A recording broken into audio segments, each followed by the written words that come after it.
Hello! Welcome to Bad at Board Games. He's bad at board games. I'm Brad Lake. I'm Topher Ferguson. We're bad at board games, so you don't have to be. Today we're going to be talking about Cthulhu Death May Die. It's been out for a couple years, but it's new to us, and wow.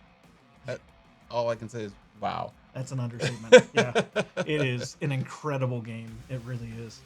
For those that are not familiar with Cthulhu Death May Die or the Cthulhu universe, we're talking about H.P. Lovecraft, kind of the horror, the old world feel of monsters coming and just destroying you. And this game takes it to kind of another level. It is possibly a campaign, but it's all these different scenarios that are coming out and just causing madness and mayhem to overtake the board itself. It's an incredible view of fighting kind of dungeon crawly through all this mythos in order to hopefully survive. And it's gorgeous. The Simon, Cool Mini or not, check these guys out. I mean, we're gonna get these painted. It's gonna look awesome.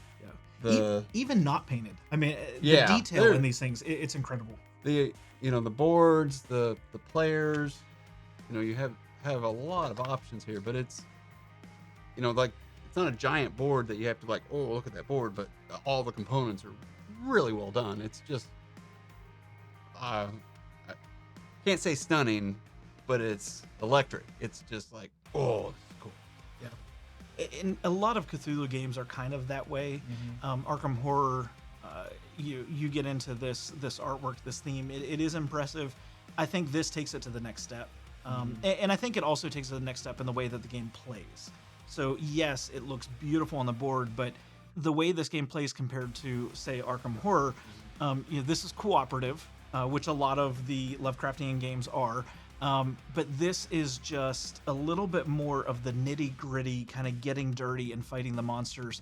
There's not as much story outside of that.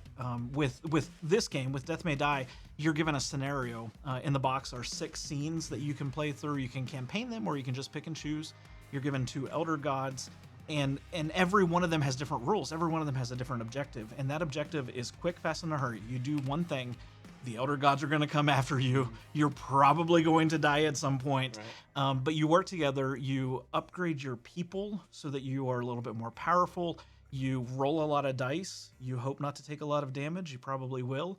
And then ultimately you hope to still at least have one person standing at the end of the game. And if you do, everyone wins. And with that co-op aspect, this is by Eric Lang. You may have heard of him. Onk and Blood Rage and Rising Sun. Great games. This is not like those, but it's wonderful. The dungeon crawler aspect, you don't have to get intimidated by it because it can be just a one and done. You get to pull it out, you get to play a scenario, and you get to win, lose, you're out of there, which is nice. You don't feel like this gloom haven, like I've got 15% of it done in the box, but there's 85%. I feel horrible that I haven't gotten it back out, but it takes forever to get back out, and you feel like this giant long commitment is going to set up on the table for weeks. Really, if you want to get it played right. This is just pull it out of the box, play it, have a great time, put it back away. Yeah, it's designed to take 90 minutes, 120 minutes. So, you're talking with setup, tear down, talking about it, ragging on each other, about 2 hours. And it is a game that you're going to set up pieces. I mean, you have tiles, so if you are used to something like, for example, Gloomhaven, if you're used to setting up Gloomhaven, you have a lot of tiles to set out. This right here is almost all the tiles. There's not many. You've got a dozen or so double-sided tiles.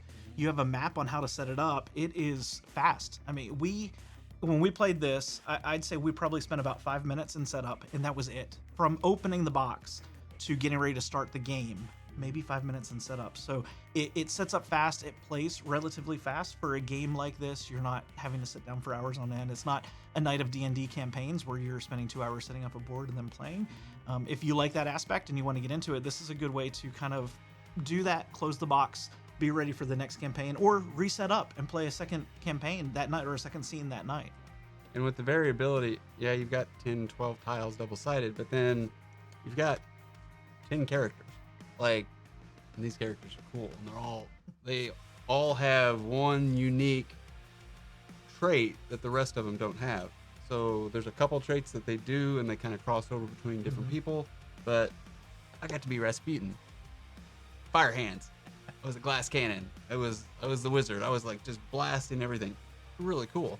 And I couldn't die. Like if I got killed, I got to come back to life. That was cool. There was a problem with that.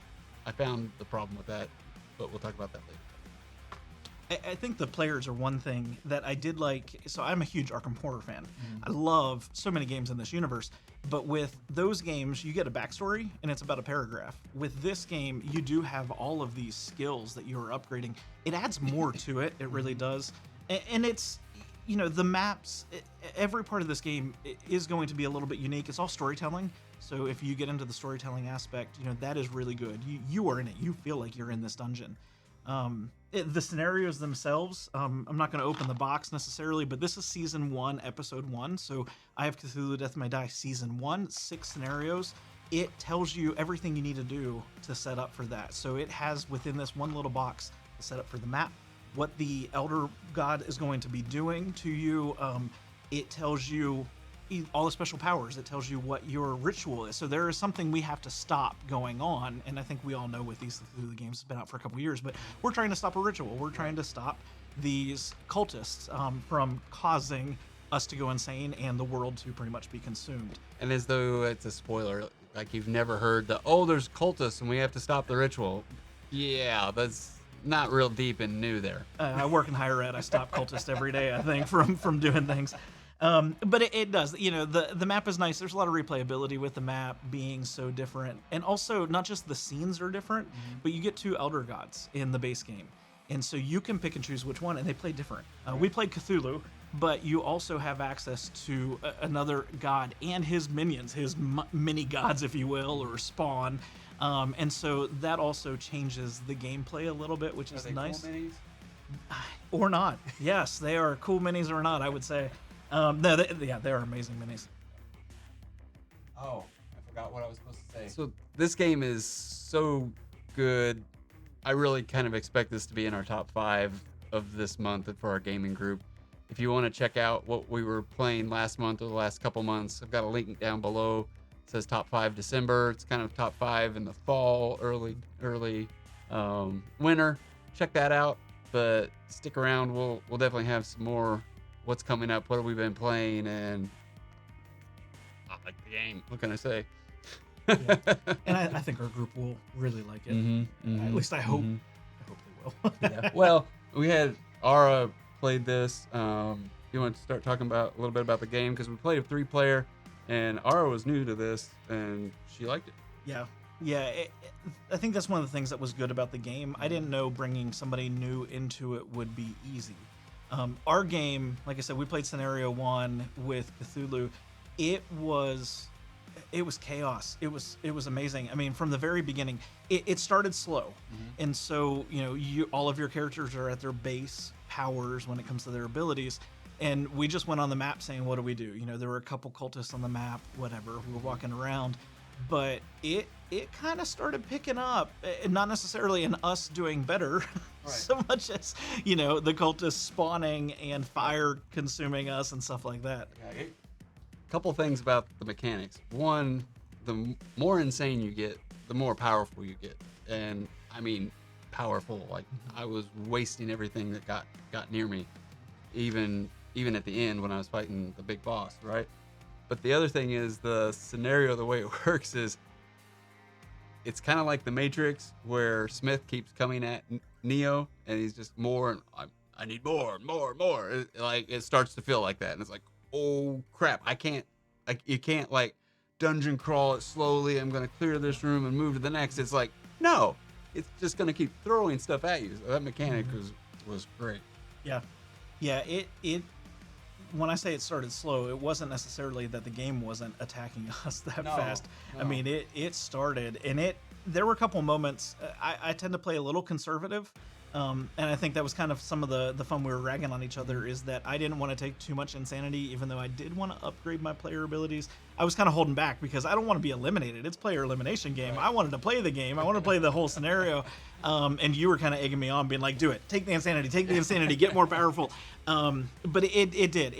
It spawned. All of a sudden, it was going quicker. And all of a sudden, we were overcome by people that were coming to attack us. Yeah, and I was ramping it up. I wanted to get the power quicker, and which it worked out well. Like, I left Toph, and then, like, you know, these, I don't know if it was all 3 of these guys or 2 of these guys, and he's sitting there, like, and he's not been able to do a lot of damage. He can take damage, but he wasn't able. He's like, dude, thanks for leaving me.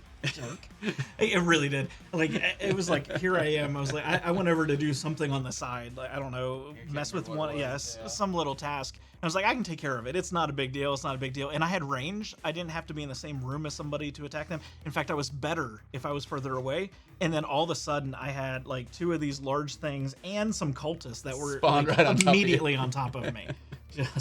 And I was left alone. My friend left me alone. Yeah. But guess who came in and saved him? That made me. Yeah, that was me.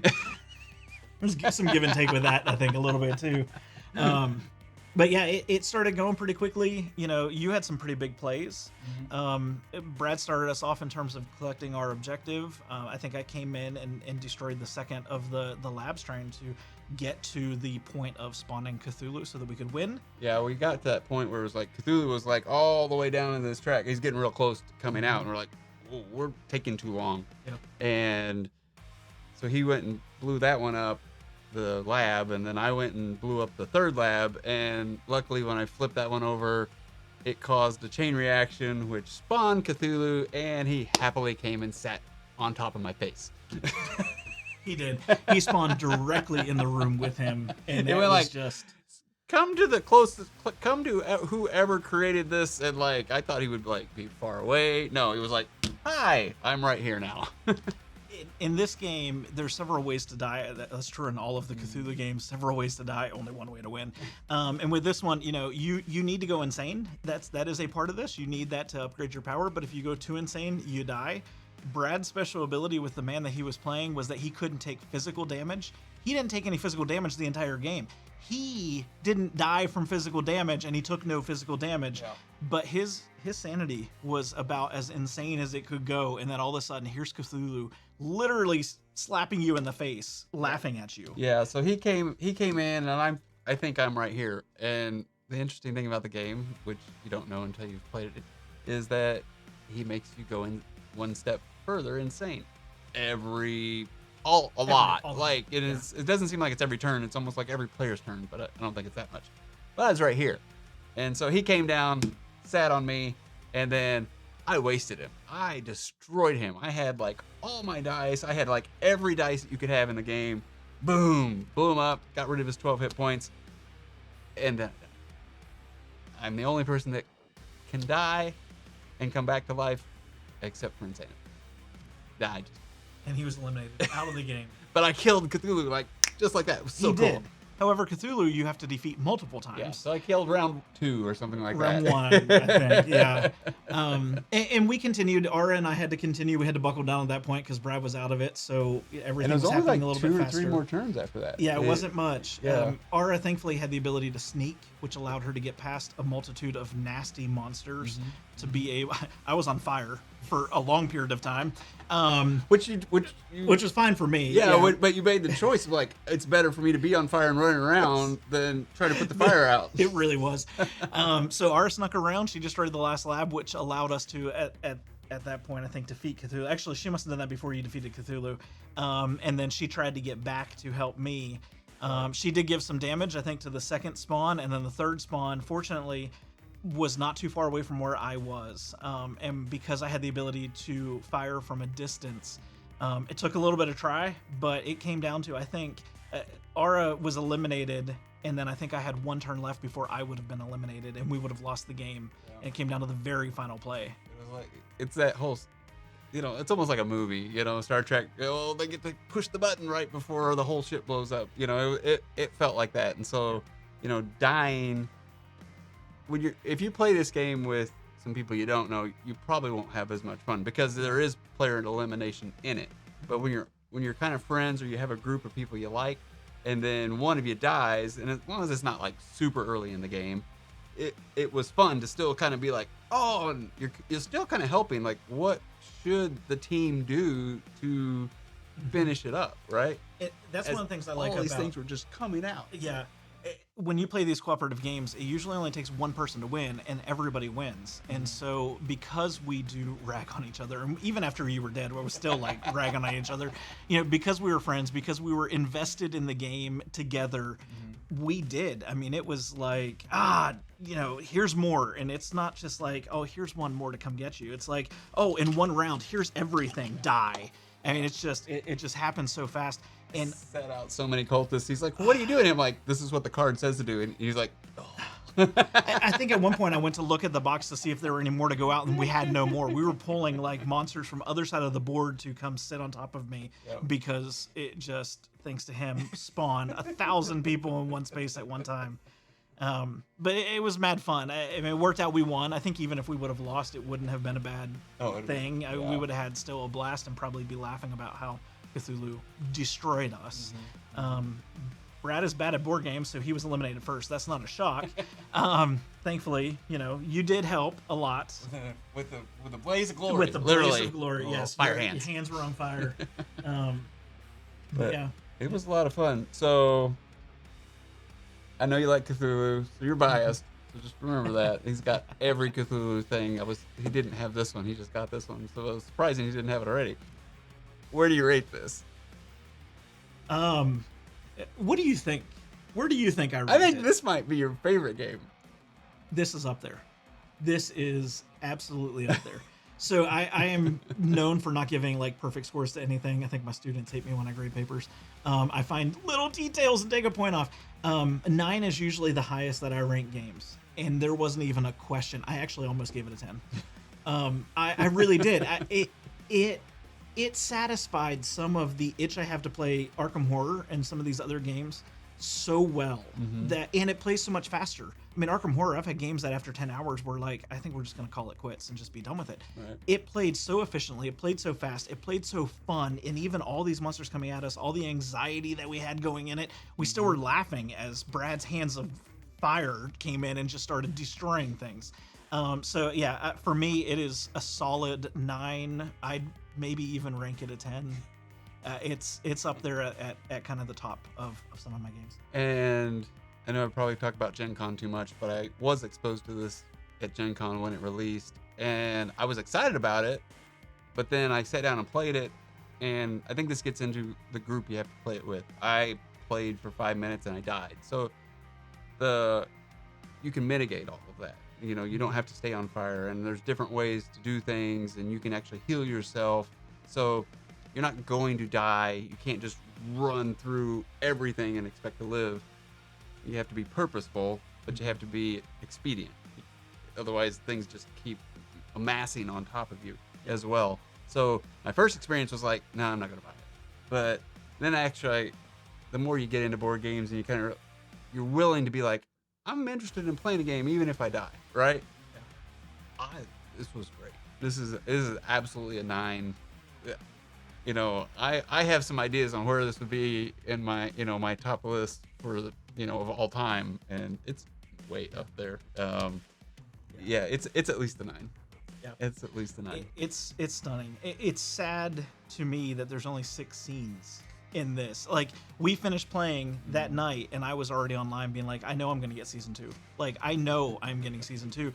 It is that good of a game. I'm not getting rid of the rest of my Cthulhu games, but I will pull this to the table often.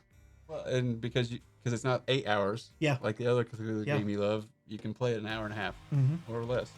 And it plays, like most of them, it plays solo as well. So I can even see myself after playing through. I don't want to play any of it solo yet, but once I play through these 6 scenes, we've got different monsters to be able to put into it. But I also see myself going back and playing it solo and trying to maybe do it faster. Right. I'm not going to get bored with it. It's not going to get bored. Pick out all the 10 characters you have. Yep.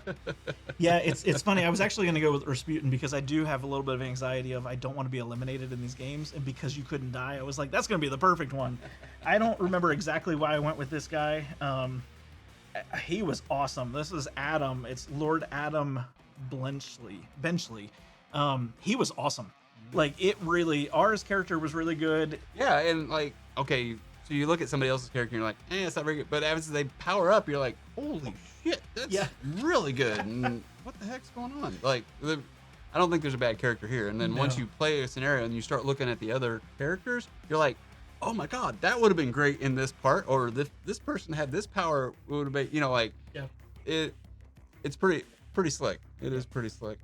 Final thoughts? Do we have any? It's all good. Well, I'm pretty sure we probably have worn out our final thoughts. I mean, it's a fantastic game. I think this is something accessible to a lot of people. I think that's another good thing with this. You don't have to be a hardcore gamer in order to play it. You don't have to be a phenomenal storyteller to be able to play it. The game talks you through everything, and so it makes sense. The rules are not incredibly long. I wouldn't bring somebody new to board gaming to Arkham Horror, but I could see a gaming group with somebody who's new to board gaming sitting down and playing Death May Die especially with others who may know a little bit more about it and enjoying it. Yes, very much so. Like I said, my girlfriend Ara, she played this, and not a huge gamer yet. Keep working on it. Working on that. But she enjoyed it. She really did, and I think that's a testament to the game. Heavy Euro gamer people to somebody who's new to this bridges that. But even wasn't expecting son, it. I just wasn't expecting it. Our son had said he had played some games with us before we played Death May Die, and he was like, "Well, maybe if you play it again, I'll play with y'all." And that was before we even finished the game. He was like, "Yeah, maybe I'll play with y'all." And I was like, but he would, and he would do perfectly fine. Yeah, it's cool. I mean, you walk by a table and see that up, you want to play it. Yeah. So, thank you very much for hanging out with us for 25 minutes ish. If you made it this far, you are a rock star. Like, super. Leave a comment, like, subscribe, because you're the real deal. We'd love to hear from you. Definitely like the video if you enjoyed it. And we are trying to put out a lot of content on board games, all kinds of different things about board games. So definitely subscribe to the channel, hit the bell so you get the notifications for when the next Bad at Board Games video comes out. But we really want to hear from you. I think that's one of the things that I enjoy. Leave a comment. Did you play this? Have you played it? Did you enjoy it? Did you not? Do you like the other Lovecraftian games? We can kind of geek out over that over chat. Let us know. Let us know what you'd like us to talk about next. Is there something specific that you think our gaming group would love to dive into, or we, Brad and I, Ara, we'd love to jump into and maybe do some videos on. So let us know. Click here. There should be something, maybe a subscribe in the middle. I'm not sure which one I'm going to pick for the end credits, but really do appreciate you hanging out, and, enjoy. Have a great night. You will die.